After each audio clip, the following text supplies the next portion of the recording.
రఘురామకృష్ణరాజు మీదన అప్పట్లో పోలీసులు కస్టోడియల్ టార్చర్ చేశారన్నటువంటి ఉదంతం వ్యవహారంలో అప్పటి ఐపీఎస్ అధికారి సిఐడికి సంబంధించినటువంటి విజయపాల్కి ఒక పెద్ద షాక్ తగిలింది.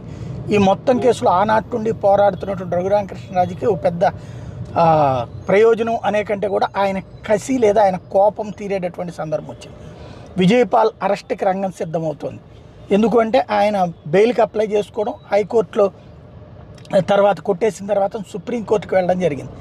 అయితే వాస్తవంగా రఘురామకృష్ణరాజు బయటకు వచ్చిన తర్వాత పెట్టినటువంటి కేసులు తర్వాత విత్డ్రా చేసుకుంటే, ఈ ప్రభుత్వం వచ్చిన తర్వాత పెట్టినటువంటి కేసు విచారణ చేయటం, కొన్ని 164 స్టేట్మెంట్స్ ఏదైతే మ్యాజిస్ట్రేట్ ఎదుట కొంతమంది ఇవ్వటం, ఇదంతా జరిగింది.